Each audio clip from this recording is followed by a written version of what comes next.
बिस्मिल्लाहिर रहमानिर रहीम नहमदुहु व नुसल्ली अला रसूलिहिल करीम वला हौला वला कुव्वता इल्ला बिल्लाहिल अलिय्यिल अज़ीम। আজি আপোনালোকৰ মাজত আমাৰ এজন ভাই তেওঁ কেইটামান কুৰবানীৰ বিষয়ে প্ৰশ্ন লৈ আহিছে। দৰ্শকসকল আমাৰ ভাইয়ে প্ৰশ্ন কৰিব আৰু মই ইনশাআল্লাহ তাৰ উত্তৰ দিয়াৰ চেষ্টা কৰিম। ভাই প্ৰশ্ন কৰক। আসসালামু আলাইকুম ৰহমতুল্লাহি ওয়া বাৰাকাতুহু। দৈনন্দিন জীৱনত আমাৰ এতিয়া আহিবলগীয়া যি কুৰবানী সম্পৰ্কত মোৰ দুটামান প্ৰশ্ন আছিলে। প্ৰথমটো হৈছে কুৰবানী আমাৰ সুন্নত নে ৱাজিব নে ফৰজ? প্ৰথম প্ৰশ্ন। বিসমিল্লাহিৰ ৰহমানিৰ ৰহিম। এই কুৰবানী যেটো ফৰজো নহয় আৰু সুন্নতো নহয়, এইটো ৱাজিব হয়। দুই নম্বৰ প্ৰশ্ন হৈছে কুৰবানী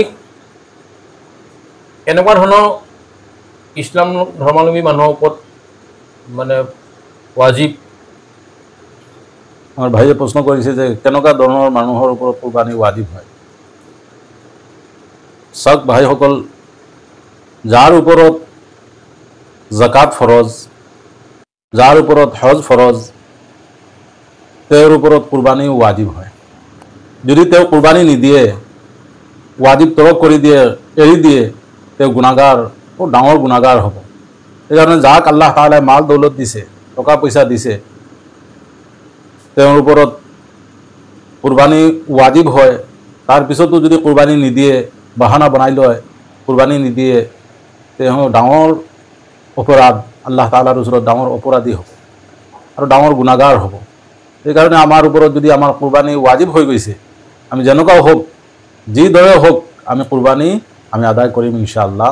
কুৰবানী ধৰক জীৱ জন্তু যিয়েই নহওক লাগিলে, এই কুৰবানী জীৱ জন্তুৰ কুৰবানীৰ তাৰ যি মাংস বা গোছ যিটো বিতৰণ কৰা সন্দৰ্ভত কেনেধৰণে বিতৰণ কৰিব লাগে?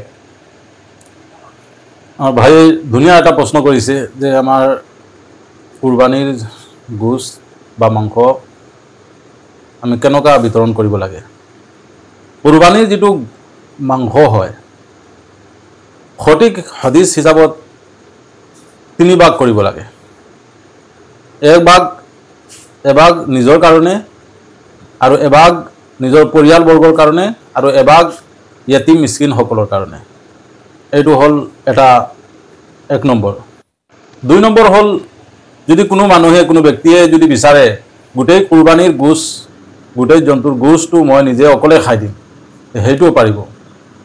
3 নম্বৰ হ'ল যদি বিচাৰে যে মই এডোখৰো নাৰাখোঁ, চব বিতৰণ কৰি দিম, চব ভাগ কৰি দিম, য়তীম মিস্কিনসকলক দি দিম, এইটোও পাৰিব।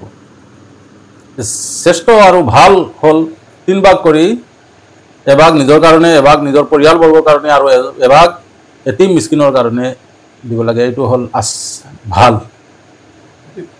কুৰবানী ধৰক আজি যিটো মূল্যবৃদ্ধি হৈছে, এই মূল্যবৃদ্ধিৰ ওপৰত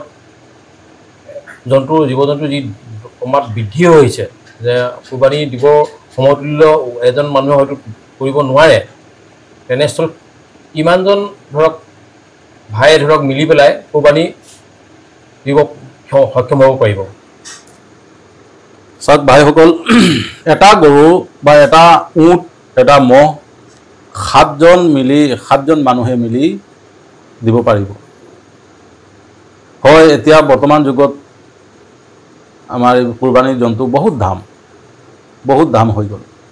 সেইকাৰণে এজন মানুহে দিব যদি নোৱাৰে, তেওঁৰ ওপৰত ৱাজিব হয়, কিন্তু এটা জীৱ নোৱাৰিছে, কিনিব নোৱাৰিছে, 7জন ভাই মিলি আমি এই কুৰবানীটো আমি লৈ ল'ম, জন্তুটো ল'ম আৰু কুৰবানী দিম। 2 নম্বৰ হ'ল এই 7জনৰ ভিতৰত কিন্তু একতা হ'ব লাগিব, দিল চাফ হ'ব লাগিব, মন চাফ হ'ব লাগিব। এটা উদাহৰণ দিছোঁ, যদি 7জনৰ ভিতৰত এজনৰ যদি দিল, অন্তৰটো তাৰ বেয়া আছিল, যে তেওঁ কুৰবানীৰ নিয়ত নহয়, দিছে আৰু, কিন্তু নিয়ত আছিল গোছ খোৱা, বাকী 6জন বেকাৰ। ছজনৰ কুৰবানী নহ'ব। সেইকাৰণে আমি 7জন মিলি দিম, কিন্তু 7জনৰ মন দিল এক হ'ব লাগিব যে এক আল্লাহৰ ৱাস্তে আমি কুৰবানী দি আছোঁ, চবৰ দিল এক হ'ব লাগিব, তেতিয়াহে কুৰবানী হ'ব। যদি এজনৰ বা দুজনৰ বা আধা 3জনৰ মনটো বেয়া, দিলটো চাফ নহয়, তেওঁৰ দিল হ'ল ঘোচ খোৱাৰ দিল, বাকী সেইকেইজনৰো কুৰবানী নহ'ব, কাৰো কুৰবানী নহ'ব। সেইকাৰণে আমি 7জনে মিলি দিম, 7জনৰ দিল চাফ হ'ব লাগিব।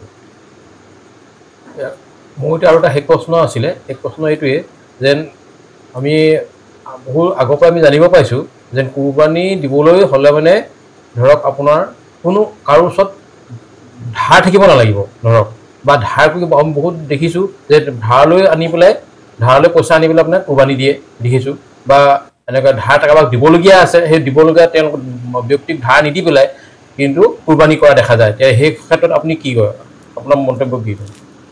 চাওক, যদি কুৰবানী আমাৰ ওপৰত ৱাজিব আছে, যদি কুৰবানী ৱাজিব হয়, আমি যেনে তেনে হওক আমি কুৰবানী দিব লাগিব।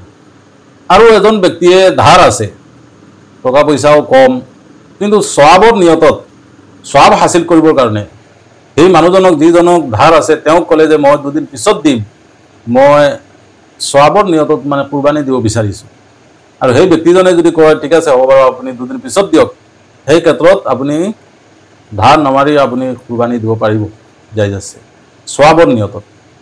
আৰু চাওক, মাছলা আৰু এটা আছে, তাত এজন ব্যক্তিৰ ওপৰত কুৰবানী ৱাজিব নহয়, কিন্তু মানুহজনে কুৰবানীৰ বস্তু জন্তু কিনি লৈ আহিলে, অহাৰ পিছত 2 দিন পিছত 3 দিনৰ পিছত ঈদৰ আগত কুৰবানী দিয়াৰ আগত জন্তুটো হেৰাই গ'ল, যদি হেৰাই যায় তেওঁৰ ওপৰত কিনি আনি দিব লাগিব, ৱাজিব হৈ যাব, তেওঁ দিবই লাগিব।